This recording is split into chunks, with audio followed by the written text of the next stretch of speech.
Mr. Green Tree, I asked my dad and he said I should put the tire swing far away from the beehive. Mr. Green Tree? Oh no, my favorite tree ran away.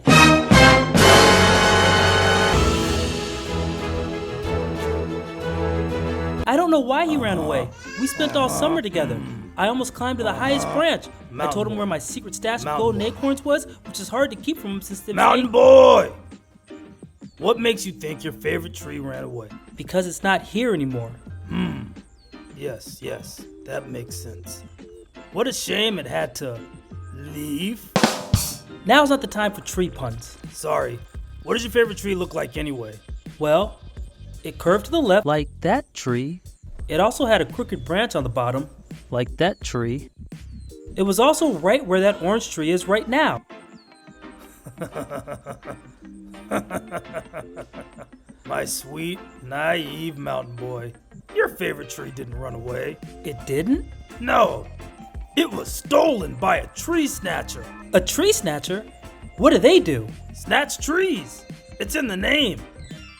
Nobody knows where they come from, but once a year, tree snatchers steal the most beautiful green trees in the forest and replace them with tree clones. The only way you can tell a tree has been snatched is that the tree is a different color. That sounds made up. Nuh-uh, I heard that from my Uncle Trash Can Tipper. He said he saw one with his own eyes. But I will admit, he eats a lot of expired food and it does make him hallucinate. We need to find my favorite tree. He's probably scared and lost in the forest. We're gonna need some help. Did I hear somebody say help? Who said that? Hey, I'm up here. I'll be down in 1 second. Cuckoo, cuckoo, cuckoo, cuckoo. Whew. Mountain Man John, are you okay?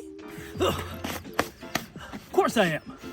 Because I'm a mountain man. What were you doing up there? Oh, I was trying to climb to the top branch of my favorite tree.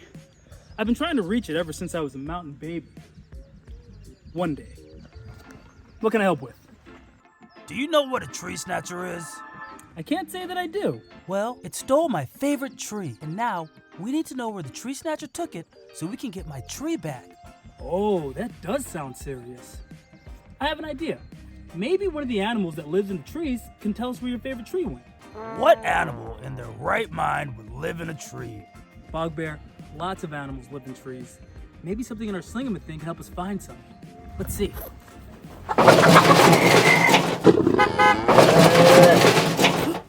Hey look, binoculars. Binoculars make things that are really far seem like they're really close. Ooh, let's use those.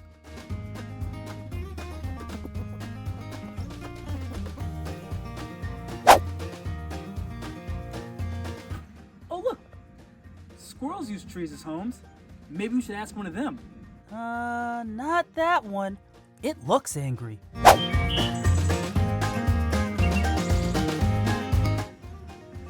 Birds love trees. They build nests in them. Should we ask one of them? Birds are noisy and way too chatty. What else you got? All right, let's keep looking.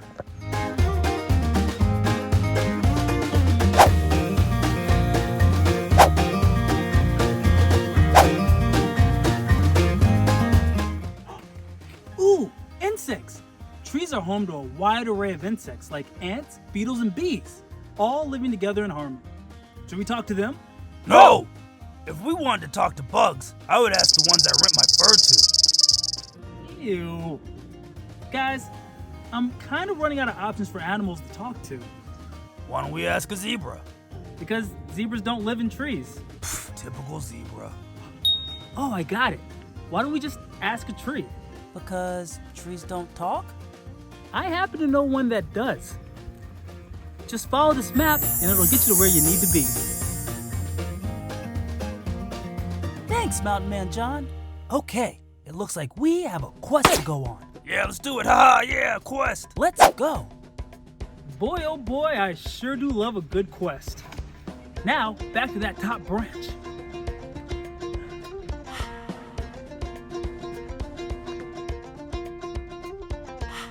Whoa, look over there.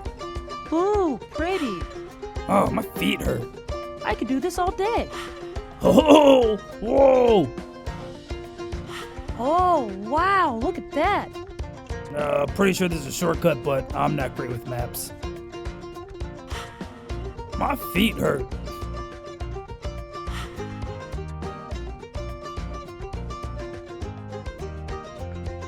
Bog Bear, I think we passed the tree.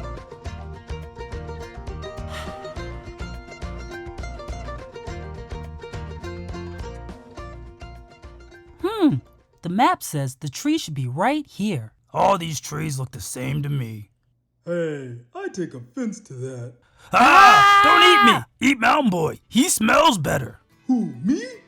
I'm not gonna eat anyone. I'm a tree. I eat sunlight. You must be the magic tree Mountain Man John was talking about. MMJ sent you here? What a good guy. How can I help? It must be really important if Mountain Man John sent you to me. It is! A tree snatcher stole my favorite tree and replaced it with a tree that's a different color. A tree snatcher? Little boy, tree snatchers aren't real. Your tree wasn't stolen. It just changed colors. That sounds ridiculous. You're telling me trees can change colors? What are you gonna tell me next? Butterflies are just caterpillars with wings? Yes. Oh, that explains a lot. So why did my tree change colors? Good question. Imagine that leaves on trees are like little sun-powered factories. In the summer, when there's a lot of sunlight, these factories are busy making food for the trees. They use a special ingredient called chlorophyll. That's green. That's why the leaves are green. Now, when it's cold, there's less sunlight in the winter, so the trees decide to take a break and close their factories. As the trees start to shut down, the green chlorophyll goes away, and we see colors that were in the leaves all along, like yellows and oranges. Some leaves even make new colors like red and purple as a way to end the year with a big goodbye. So the leaves changing color is kind of like a tree's way to get ready for a winter nap. So my favorite tree is just asleep? More or less. It's like a bear hibernating in the winter. Bears take naps in the winter. No wonder I've been so sleepy lately. Thanks, Magic Tree. Maybe I'll give my favorite tree a blanket to make sure it sleeps tight until spring.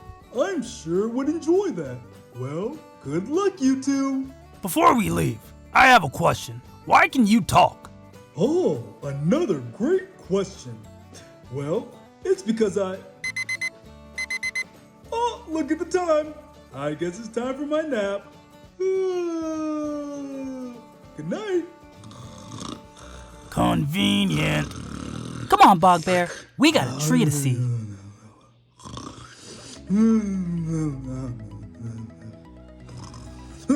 Bees.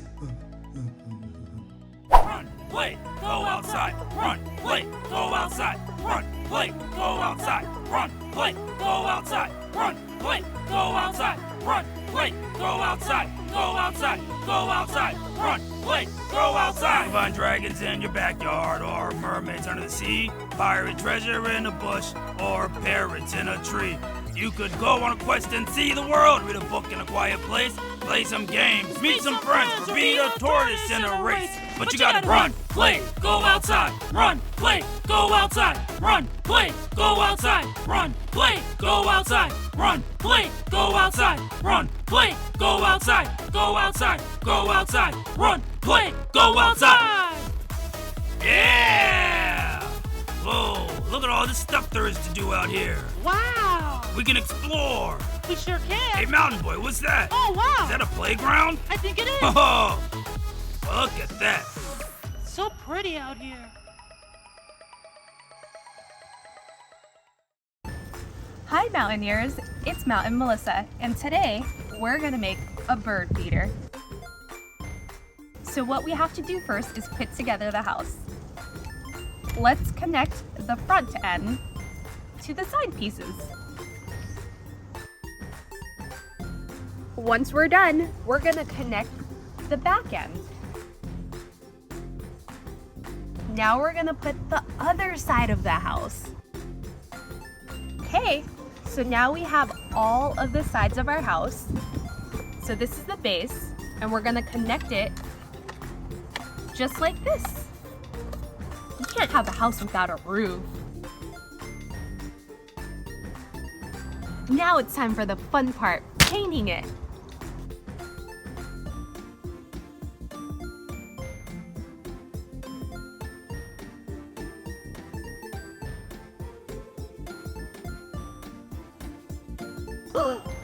This looks awesome, guys. Now let's hang it up on the tree.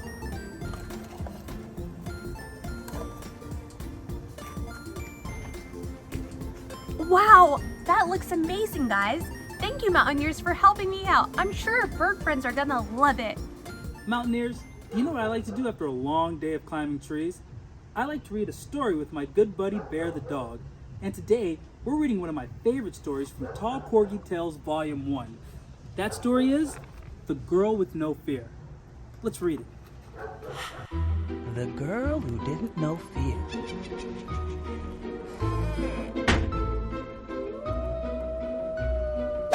There once was a girl who was never afraid. Always some danger in games that she played. She'd pick up a snake or leap over a pit and never was scared, not even one bit. Her mother would scold her. You shouldn't be reckless. Why can't you be normal? Play with dolls, wear a necklace. The kids called her names, which made her feel worse, so she started to feel like her gift was a curse. Though she loved being fearless and liked living boldly, she wanted to change because being strange can be lonely. One day, she realized how to get what she wanted. If I want to know fear, I need a house that is haunted. So she went to the woods, determined to discover something spooky and scary that would make her shudder. It started to rain, to thunder and lightning, as she came to a house that to others was frightening. She walked up the steps and knocked on the door, and it was answered by a ghoul named Toddlers, the master of screams, of panic and chills. A kid he could scare almost made him squeal. He invited her in and told her beware, for witches and werewolves and goblins lived there. The girl was so happy, she couldn't believe it. A house full of monsters to scare me? Bring it. She played with the mummies, had tea with the dummies. She laughed at the witches, fixed Frankenstein's stitches. She wrestled the zombies and played with the doggies, but nothing could scare her, not even one bit. Then she spotted a vault that was locked on purpose. It was chained and bound and made Toddlers nervous. Get away from that vault.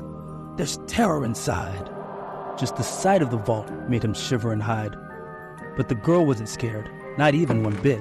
So she walked to the vault and opened it.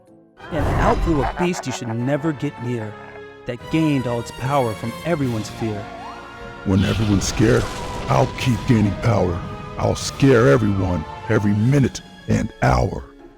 All the town people fled, all filled up with dread, as their fears and their nightmares started to spread. But the girl wasn't scared of some spooky boogie. She knew all he was just a big bully. She confronted the beast and told him to leave. You aren't nearly as scary as they all believe. He howled and growled with fangs in his muzzle, but the girl didn't budge, not even one muscle. He started to shrink, his power impaired. He was so used to scaring, he'd never been scared.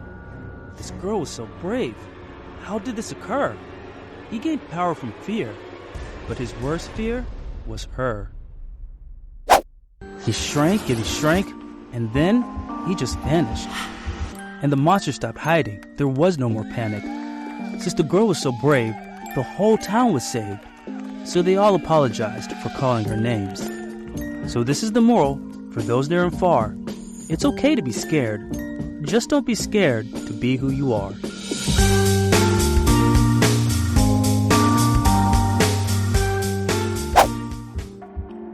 Thank you for reading.